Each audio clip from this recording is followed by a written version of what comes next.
Hello everyone, my name is Jen and welcome to the book Refuge and welcome to another recommendations video. So couple things at the top of this. This is the first video that was voted on by channel members. So I recently just launched channel memberships on the book Refuge, so you can find out more information about this either if you're watching this on the desktop. There is a little button down here by the subscribe that says join. It'll tell you about the different levels that I offer. If you're watching this on your phone, you can go to my profile and you'll see that button by the subscribe button as well. So this video today, since we were just getting started and I actually didn't have anybody join yet on the romantic renegade level, it was all of the fated friends who were able to vote on this. And the topic that was picked was Virgin Heroes, which is one of my favorites, and I have a lot of books to recommend with Virgin Heroes. I love when I find one of these. But right before we get started, I do have 5 new members to shout out. Thank you so much for your support. I have Kathy Mann, who joined at the dedicated diva level. Thank you so much, Kathy. So happy to have you. Then we have Lourdes from Chapters We Love. Really enjoy interacting with her. It's been really fun so far. She joined at the Fated Friend level. Also, Caitlin N joined at the Fated Friend level. So happy to have you, Caitlin. Then we have Sandy Cornell who joined, which is super exciting. She joined at the Fated Friend level as well. And then we also have Monica Smith who joined at the Fated Friend level. So those are the new members that I wanted to shout out today. And now let's go ahead and get into this video. So I have a big stack of these here. I'm going to start with the historical romances that have the Virgin Heroes, and then we will go from there. So I have 3 that are historical romances with Virgin Heroes. I will say that, I mean, you don't find a lot of Virgin Heroes really in any certain era, but I feel like it can, I don't know. I feel like it's almost more common in contemporary than it is in historical, because in historical, since like the women usually don't know anything about sex sometimes, which is like really cliche, and I'm kind of like over that being a thing. It is still a thing that like the women don't know that much about it. So I feel like it's always like the guys have to know everything and they have to be these rakes, or they have to have had a mistress or whatever to be able to be good at sex. And number one, I just don't really believe that. I mean, not that like when you're with the right person and you're both into it, there is no like bad at sex. That doesn't mean that together you don't get better, but there's no like bad at sex when you both want it to happen and are trying to please the other person. So I think it's perfectly fine for there to be virgins on either side, both sides. And that is actually one I want to bring up, and this is where both of them are actually virgins. And this is First Comes Scandal by Julia Quinn. This is her most recent novel that she put out. It's one of the Bridgerton prequels, and I really, really love this one. This is about Georgie Bridgerton, and she actually gets ruined by this guy who he needs the payout that her family will provide, and so he tries to like force her into marriage with him by ruining her. But Georgie's just not going to put up with that, and she would rather be a like spinster and be free than be married to this guy who tried to ruin her. And her family doesn't want her to have to do that either. So her godfather, who is a Rokesby, which in this series, it's also called like the Rokesby Bridgerton series, because it's mostly Rokesbys and Bridgertons pairing up. He is the last like unmarried, his name is Nicholas. He's the last unmarried Rokesby, is the son of her stepfather. And so the father calls him home and tells him, you need to marry Georgie. You're her friend, like you guys grew up together, and we don't want her to have to marry this loser, but we don't want her to have to be a spinster and be on her own when this isn't her fault. And so Nicholas, he's actually going to school to be a doctor, and he doesn't have time for a wife. He's like, I can't devote myself to being a husband when I'm trying to be a doctor. And the dad is like, still, you're here now. I want you to meet Georgie. I want you to talk to her. And they end up like, there's a bit of like kerfuffle in the beginning of it, right? That's cute. But they end up having such a sweet relationship together because they do have that past as a friendship. And Nicholas, he's planning to like let her down easy and not marry her. But when he meets her and sees, you know, and how excited she is that he's going to be a doctor, she's also very interested in medicine. He just is kind of like taken with her and is like, you know what? I didn't want a wife, but it also like wouldn't hurt me to have a wife as long as you're aware that like you're going to be a doctor's wife and it could be difficult. Let's give it a go. And so, yeah, they're actually both virgins. However, he knows quite a bit about the female anatomy since he's a doctor. And so that leads to some fun experiments with both of them. This book is really funny, really cute, and I really like it a lot. Then one of the other historical romances I have is The Highwayman by Kiergan Byrne. This is one of my favorite historical romances. I bring it up in videos all the time. If you haven't read it yet, I don't know what you're doing. Don't know why you wasted time.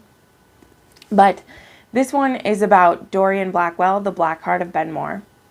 And he is kind of this guy who is like running the underworld. He has a really hard past.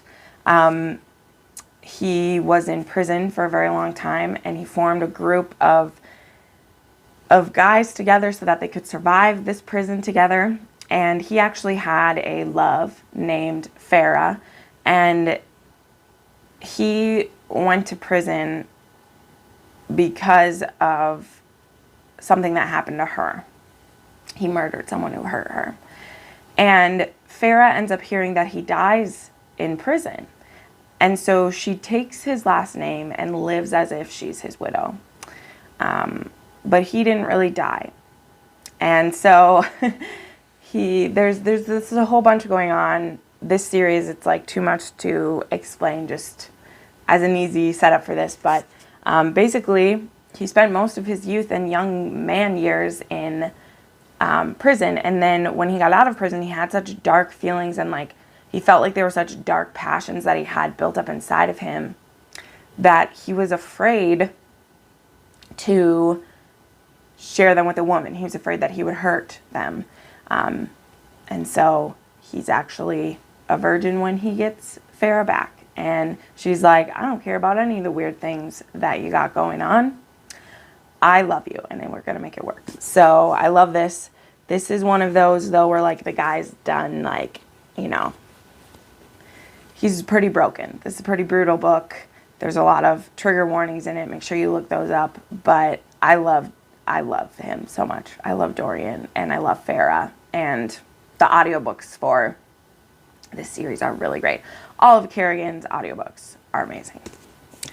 Then the last historical one I'll bring up real quick. I'll do it real quick, but you know I got to bring him up because he's my, you know, he's my love. And if we're talking about historical romance, we got to talk about him.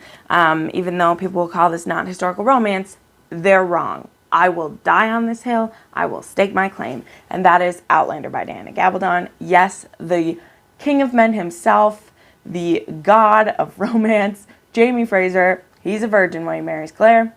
And though he has, like, I love it. Claire is awed by his enthusiasm, as he says.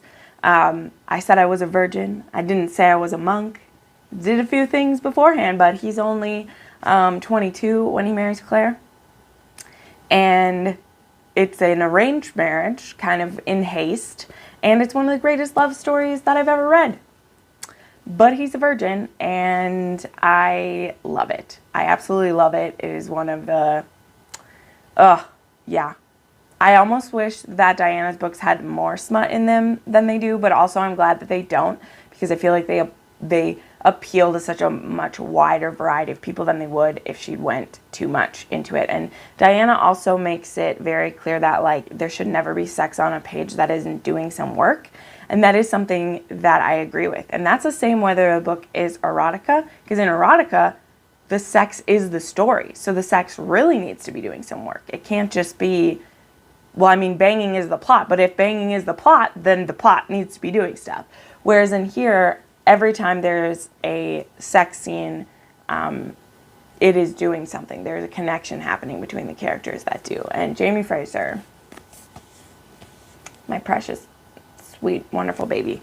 I love him. So those are the historicals with Virgin Heroes that I have to share. When I was making this list, I always like double cross it with Goodreads lists, and I found a bunch more that I own that have Virgin Heroes, and I'm very excited to read them and see what I can see. All right, let's move on to a couple paranormal romances that I'm going to share with you. So the first one is book 3 in the Psy Changeling series, and this is Caressed by Ice. This is Judd and Brenna's story. So you do need to read the Psy Changeling books in order. It's not like some of the other paranormals where you can kind of start wherever you want and then like backtrack. The story with Brenna and Judd definitely starts in the first book. And then we see more about it in the second book. And now we get to this book and stuff has like, you need to see the progression of it. But this one, we have Judd. Judd Lauren was an Arrow, which was this kind of like elite killer for the Psy Changeling. And then something happened with some family members that he has that he broke away from the Psy net is what it's called. And he starts falling for a snow dancer whose name is Brenna. And so Brenna, she was previously held captive by a Psy serial killer and was tortured and almost killed. And Judd helped to rescue her. And there's a connection between them. The thing with Psy, though, is that they aren't supposed to have sex or haven't had sex. They make babies through, you know, in labs or through like contract, like you make breeding contracts. You don't fall in love with someone because they don't have any emotion. And also because he's an Arrow, there's this certain thing in his brain that whenever he is like feeling emotion, it is causing extreme pain to him. So yeah, Judd has never had sex with anyone because it would hurt him a lot. And he's also never loved anyone the way that he loves Brenna. So this one is, man, the first 10 books in this series I really, really love. I haven't been able to go further yet, but the way that like love and physical touch, because even physical touch will hurt him, and ooh, that just hits me in the pain, because physical touch is something that I think is so important to us and is necessary for life. And the Psy have made it so it hurts you when you have it, and I just love it. But I love their intimate scenes in this book, and when Judd is finally getting to express his love, and there is a, you know, particular scene when it first happens that it's so beautiful because you know what it costs Judd to have this, and I love it. I love it. I love Judd. He's one of my favorite characters in this series as a whole because he's just very wise and calm presence. And that calm comes from, he's like forced into it, but it's also really good. So then I couldn't talk about paranormal without talking about IAD book. So the thing that I will say is there is like 4 books in this series that have male versions. There is even like Dark Deeds at Night's Edge, maybe. Let me open it. There's like 4 of them.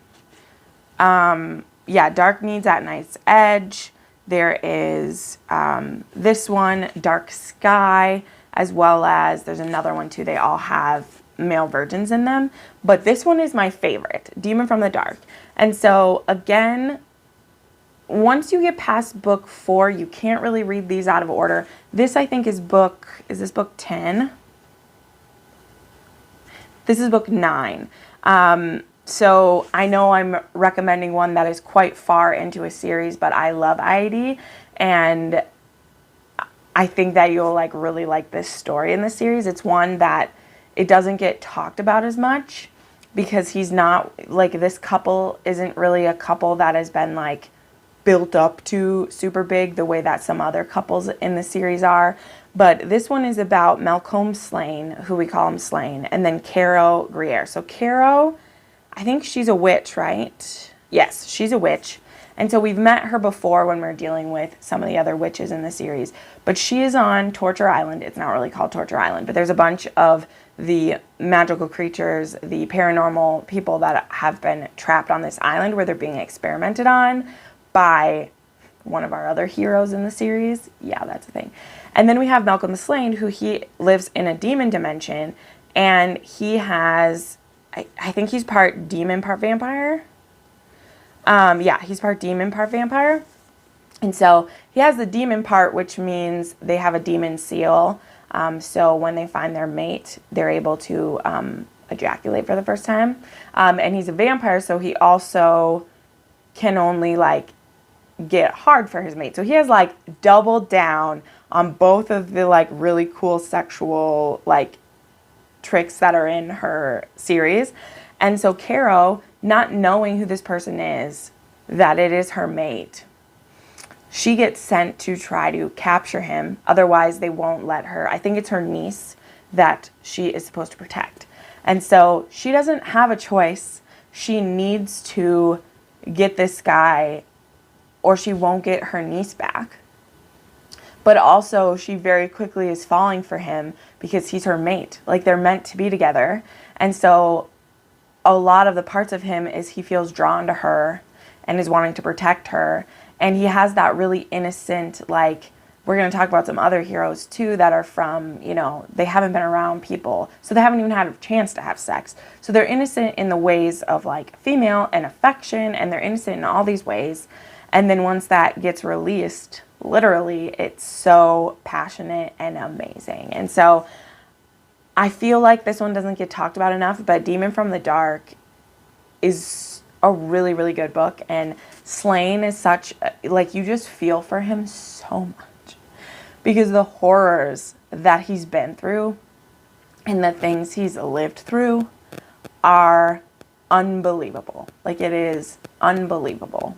I mean, all of this is because it's paranormal, but I loved it. So if you are reading in this series or you still haven't started this series, you really should. Also, I love her covers. All the different kinds of the covers are great. Fantasy one. And this is the Fae Kings Curse. And this is by Jamie Schlosser. So I actually just read this one recently. This is about a Fae King who has this curse that he will be blind until he finds his fated mate. But the thing is, you, like, find your fated mate by sight. And if you were to have sex with anyone else but his fated mate, then he will be blind forever. And this story is told in a very interesting way because he, every year on his birthday, takes a portal to the human world. So he lives on up here a little bit. He lives in, like, the Fae world. And so every year on his birthday, he comes through. Well, like, every day in the human world is a year in his world. So he comes through and meets this girl every single day, but he very quickly is older than her. So they both meet when they're, like, 13, but then very quickly he's a grown adult. And so this sounds like it would be a really pervy story, but I tell you, when you start reading it, you absolutely get it because he never, like, after the first 2 days that he's there, when he's, like, the same age as her, he doesn't touch her anymore. There's never anything, like, sexual going on with them. And once she's 18, so it's been 6 years her time, but it's been, like, 3,000 years for him. He knows that she's the one for him. And he finally brings her through and asks her to spend a year with him, which will only have been, like, or no, how long? It's like 6 months or something, and it will only have been, like, a couple days or something for her, like a month or something, until she's supposed to go to college. Because when she comes to meet him, she's like, I'm going to be going away to college and I won't get to see you anymore. And she also knows about his curse, and so every time that he comes to meet her, she's expecting him to have found his mate, not realizing that, like, she is his mate. And so he is a virgin because he's been waiting for his mate to do it. And he finally decides, because he doesn't know whether she's his mate or not, he's like, I can basically do everything blind at this point. I've been blind for 3,000 years. And he has other senses that help him. And he's like, I don't really care if I stay blind or not. It's not really affecting me. But not being with you would hurt me. So I love that. I absolutely loved this story. There's a prequel to it that's about his parents that I really like as well. whoop, whoop. What else do we got? Let's talk about a couple other kind of magical ones. So this is a recent buy of mine. This is Love in the Wild by Emma Castle. This is a Tarzan retelling. It's a retelling of Tarzan of the Apes, or Tarzan and Jane. This boy, his name is Thorn, and when he's 3 years old, his family is murdered, and he's left in the jungle to be raised by apes, to be raised by gorillas.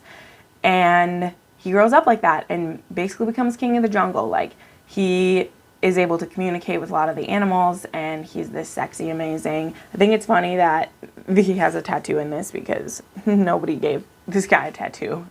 There's no other humans who could have given it to him. I just noticed that. But then we have Jane, who, her name is Eden, and I like that because it's like first woman kind of thing like that. But she is a photojournalist, and she goes on a tour, and they get killed by all of her. The group she went with gets killed by poachers, and when she's about to be raped and murdered, she gets saved by Thorn when he comes in and kills them.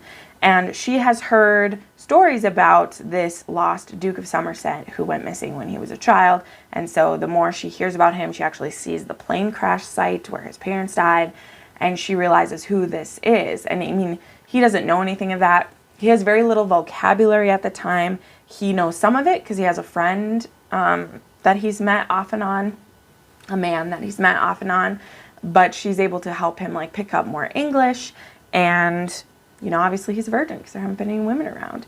So she finally is like, this guy is perfect and I want to have sex with him, even if, you know, we won't get to stay together, because she, you know, wants to go back to her life and everything. But I loved this book, and Thorn is amazing. And someone that Thorn really reminded me of was actually Ed from Transcendence. So this book is a Neanderthal romance where a woman actually time travels back to like BC times, to when there is only like Neanderthals. And so we have Ed, who, this story is so beautiful. Like, if you were around when I did my like review of this book, I cried a lot because it was so beautiful. It's a complete story, but it's all told from Ed's point of view. There is a novella where you can see it from the woman's point of view, who actually falls back in time. But there's an accident. We don't know why. It's from Ed's point of view. He's lost his family. They died in a fire. He was able to save some of the fire, and so he has a fire in his cave, and he's all alone, and he basically knows he's going to die soon. But when he goes to check his traps one day, a woman has fallen into his trap, and she's really hurt. And he is so excited because he's not alone anymore. And so he brings this woman to his cave, and he just knows this woman is meant to be my mate. And so he tries to mate with her, and she's like, no, that's not how it's going to go. And there is no forced anything in this. He completely respects her wishes, though he doesn't understand why she wouldn't want to mate with him for warmth and for companionship. And because he is a Neanderthal, this is a case of, like, they're not the same kind of being, right? So she's Homo sapien, and he's something else. So they're able to, you know, mate, but he's never able to really form words. Like, she's able to teach him like sounds and syllables.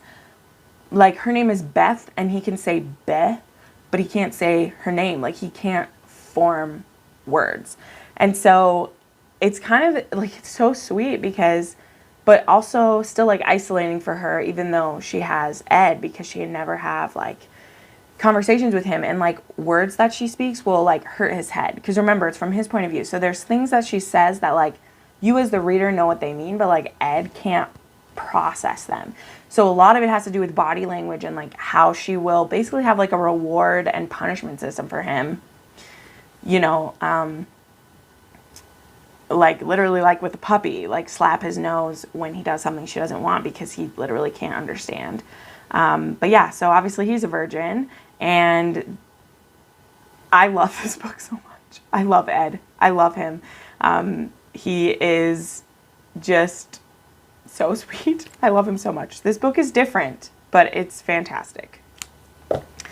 All right, then we have some sports romances. So I have The Game Plan by Kristen Callahan. This one is about a football player named Ethan Dexter, and he's had a thing for Fiona McKenzie, which is his friend's wife's sister, and he is a virgin hero. He is Pierce all over the place, all over that. It's pretty glorious. And he makes a bet with her that kissing a guy with a beard would be really great. And so that happens. And yeah, he's a virgin. And he had a really bad experience with the first time that he tried to have sex with a girl. Part of it having to do with that he's pretty big.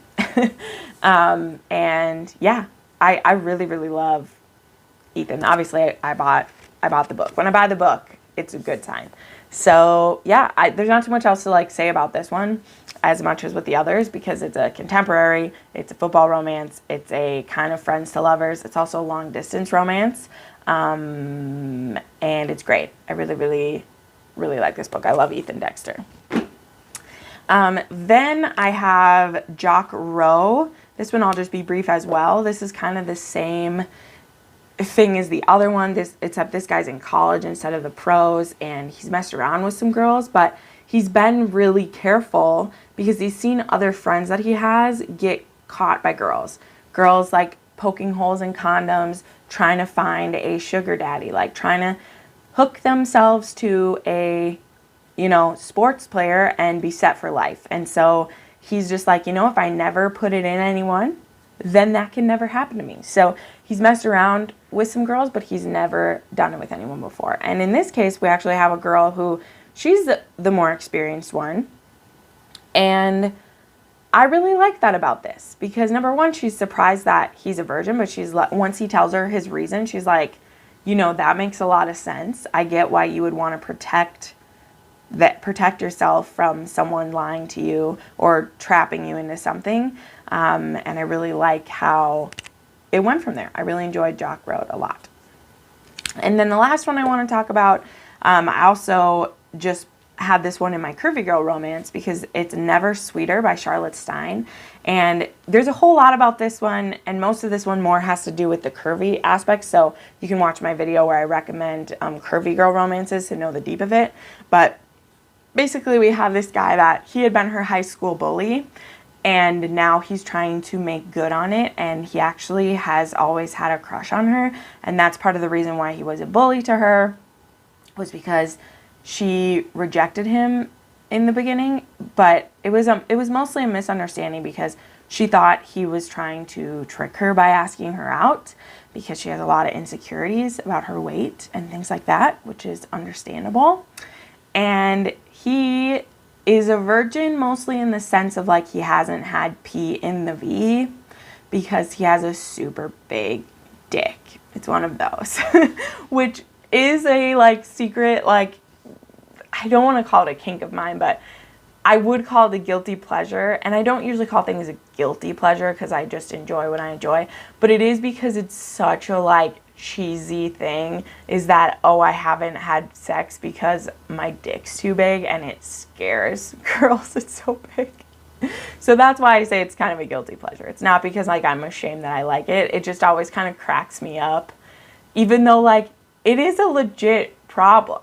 Like, I know like there are some people that it's like, I don't want, like, it's not comfortable to have sex with you, and if you're not really invested in the person beforehand, you're like, I don't want to do this. So anyway, so yeah, there you go. There is my list of virgin heroes for you. I hope this was a good video for you. I hope you'll try some of these. I really, really love the virgin hero trope a lot.